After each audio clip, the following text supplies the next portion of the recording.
Hi hello आणि good morning. आज होती एकादशी, तर एकादशी निमित्त म्हटलं सगळे देवाचे भांडे घासून घेऊया। तर मी देवाचे भांडे आज स्वच्छ धुवून घेतले आणि मग आंघोळ वगैरे करून छान आज देवाची पूजा केली। देवघर आज खूप प्रसन्न वाटत होतं, नेहमीच वाटतं पण आज जास्त प्रसन्न वाटत होतं। आणि मग त्यानंतर बनवली आमच्या फराळासाठी साबुदाणा खिचडी, बिकॉज आज आम्हाला होता उपवास।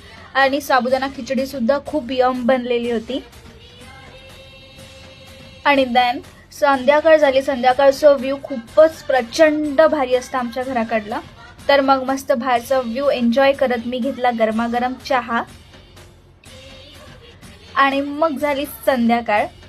म्हणजे संध्याकाळ झालीच होती, पण आम्ही 7-8 वाजता शायद गेलो मंदिरात। छान आम्ही मंदिरात गेलो खाटू श्यामचं मंदिर सुद्धा खूपच सुंदर आहे, जसं की मी तुम्हाला आधी पण सांगितलं।